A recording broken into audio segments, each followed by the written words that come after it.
Hi everybody, welcome back to my channel. I know it's been a while since I last filmed a video and I do sincerely apologize, but welcome. Hi, nice to see you guys again. Today I just wanted to quickly explain the reason I've been away for so long is last month it was actually my birthday. So July, if you guys remember, is my birthday month, and you know, being my birthday month, I did actually have a few things planned, and I had a few trips that I went to. So it was a really busy month, and I really just wanted to take that time off to sort of hang out with my friends and my family. And then just, I guess, this August, it's just been catching up with, you know, all the work that I left behind. So I do apologize for that, but here I am. Today I am going to do my Q&A. I did ask you guys to post on my Instagram, so here we go. So I've got a few questions, so thank you to everyone who submitted a question, but let's do it. All right, the first question, More Than Adored. What are your favorite brands for denim? Who are your favorite fashion bloggers to follow? So I honestly don't have a favorite. I will go to any store to purchase denim. I have to admit that I do have a lot of denim from Topshop. I do think that they make really nice, like, mum jeans from for petite girls. So I do own quite a few of their jeans. I also have quite a few Cotton On jeans, mainly because of price, because I can usually purchase them from a outlet store for, you know, 20 bucks or so. So I do have quite a few of those. I do also have quite a few Zara jeans for more trendy pieces, and then I've got some from like Shein and Romwe and, you know, and Misguided. So I do purchase from a few places. I don't typically spend heaps of money on jeans, just because, I don't know, I don't think it's necessary per se. Who are your favorite fashion bloggers to follow? Now, I mentioned this before, but definitely one of my absolute favorite is Sincerely Jules. I've followed her ever since, like, was it Cheektopia days and Lookbook.nu days? Like, I've loved her fashion sense ever since. Now, she does, like, I really like her more city looks. She does have like a real Western vibe to her look sometimes, which I don't mesh with, but I really like some of her more city outfits. They're really cool. And I really like Lovely Pepper as well. Those two girls are my absolute faves. 408 California 408. What do you think of the Chanel boy bag? I like it.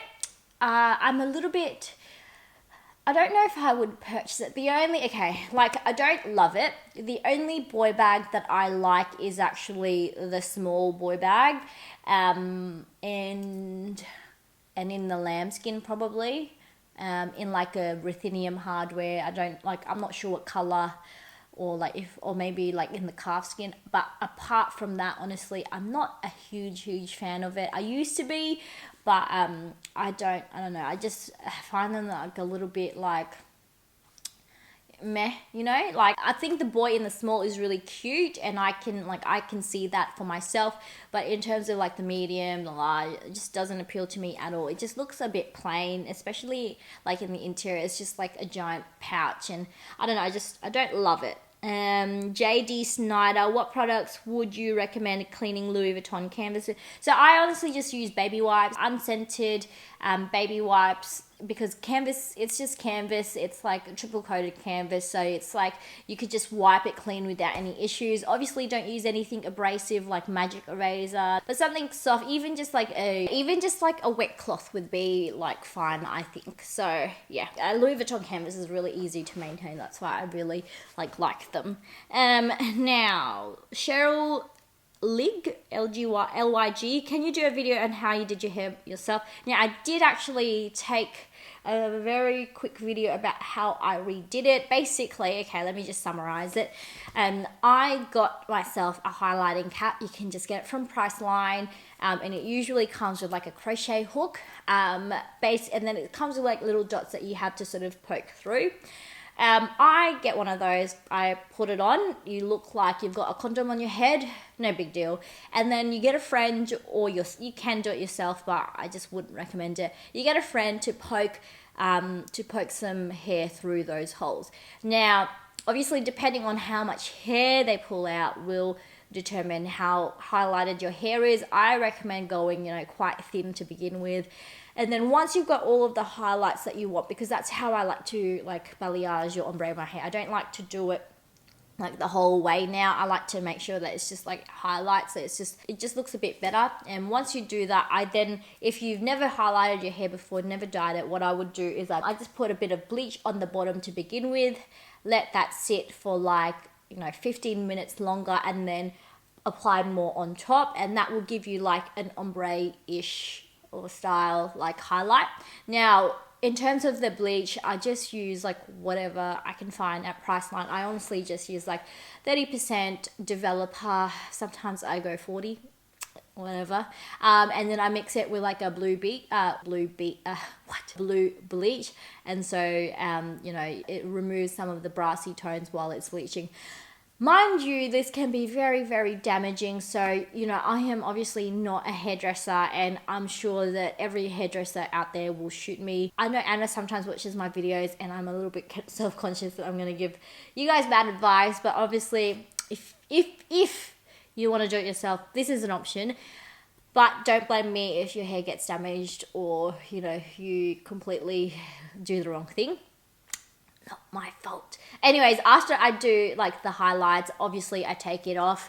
I give my hair like just like a rinse. I don't necessarily like shampoo my hair then and there, but I do apply like a toner. So I usually just purchase a toner from Priceline again, or you can purchase it from like a hair place.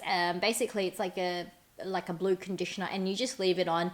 I leave it on for like the whole day, so that it can absorb all of like the blue dye, and so that will deposit in your hair. Sometimes it doesn't like deposit as well, so you might have to do it again, and then thereafter you'd want to keep using a blue shampoo as well, so that you don't have like brassy tones. Now this all works in theory, but sometimes it doesn't. You depending on your hair type, it doesn't absorb, like it doesn't, like the color doesn't deposit well, so you come out with brassy tones, which can be really, really annoying sometimes. So if that's your case, it's probably best you see like a hairdresser. I can't afford that right now. I'd rather spend my money on bags. So that is why I do it myself,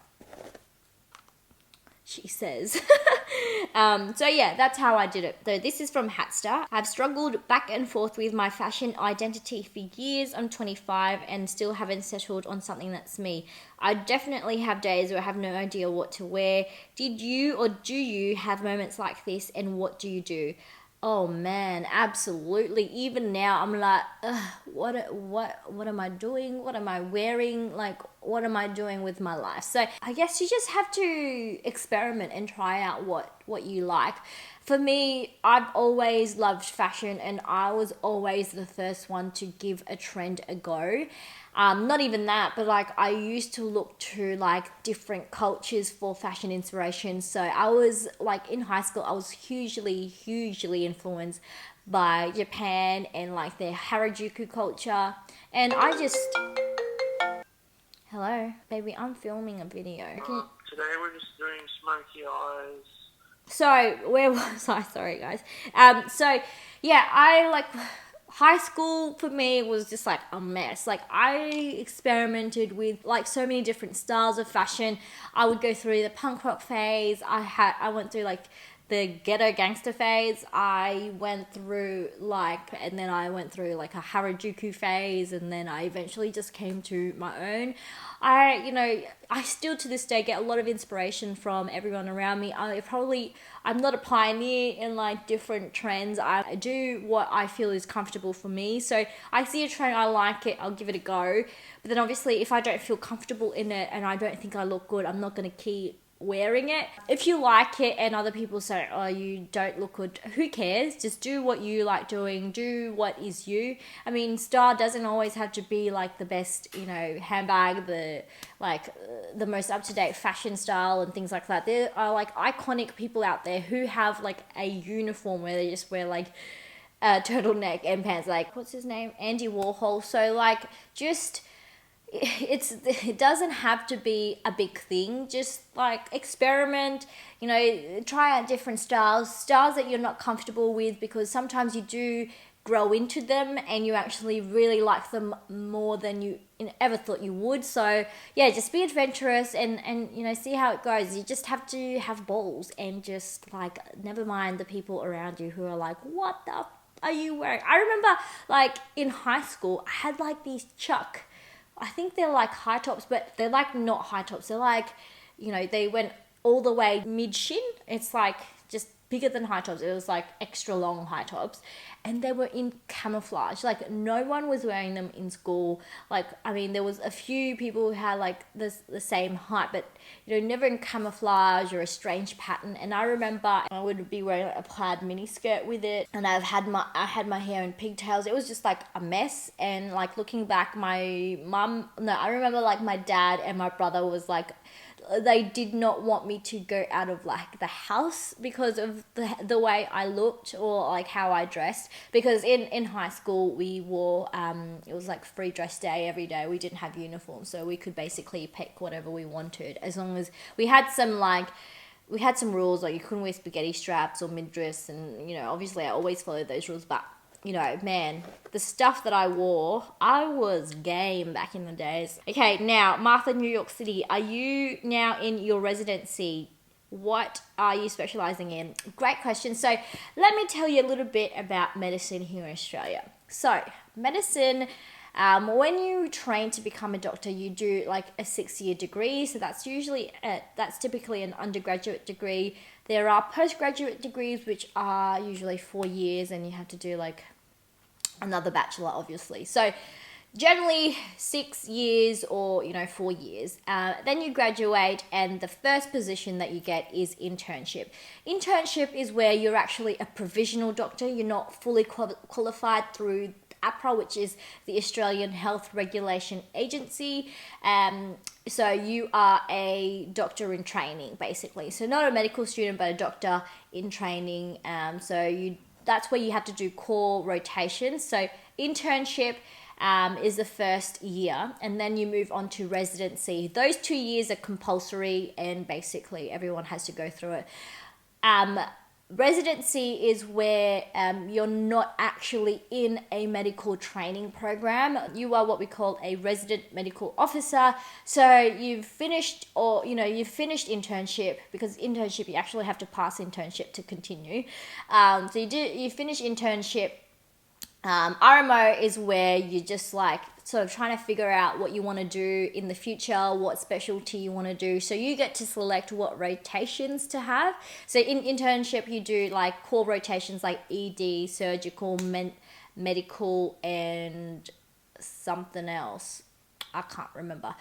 So those are like core rotations that you do. And then residency years, you can sort of pick a little bit more. So say you have a real surgical inclination, you can pick to do like surgical rotations. Or if you are really, you're more medically inclined, you pick, more gen med and other such sort of rotations. So you can be like an RMO for quite a few years if you're not sure what you want to do. And that's, a lot of people like stay that way, that we call them career medical officers, where they don't sit exams, they don't really like get into a program or a fellowship program, but they have a little niche, and they just stay as a hospital doctor.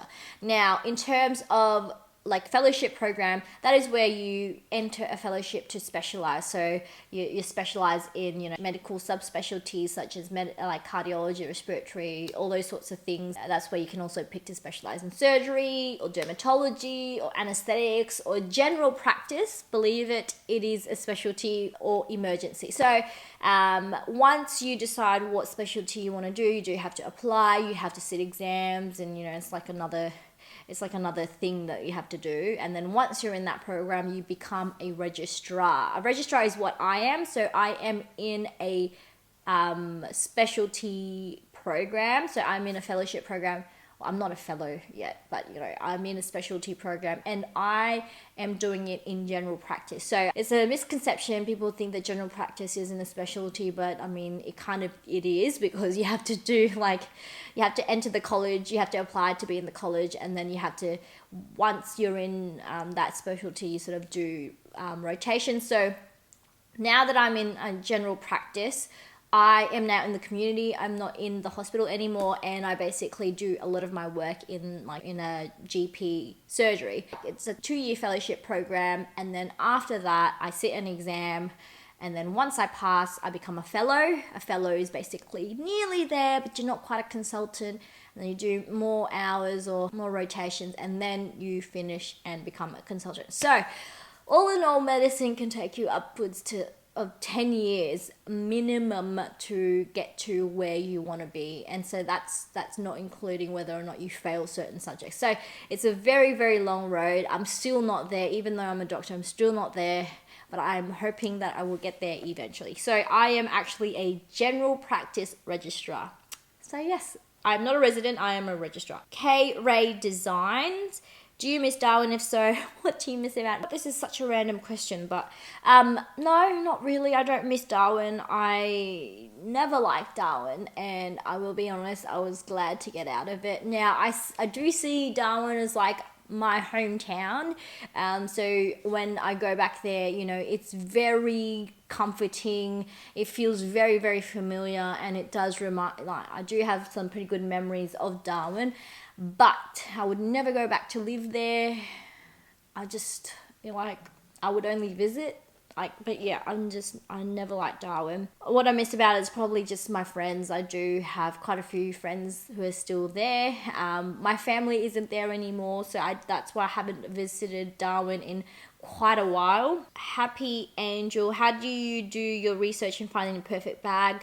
You know all the specifics of the bag, and then you find it, specifically your burgundy Chanel purse. Please provide directions to find the same purse. Oh my gosh, you have caught me out. I'm not gonna lie, actually, a lot of the times, because you have to understand sort of my way of thinking about purchasing bags. I enjoy the hunt or the bargain, the great discount I can get from the bag over sort of purchasing something brand new. So a lot of the bags that I do purchase are like, you know, bags that are secondhand or pre-owned, because it's such better value for money, and it's just, to me, it's a little bit more reassuring. Now, in terms of finding the bag, like half the bags that I do find, honestly, a lot of it is by chance. I'd be browsing eBay.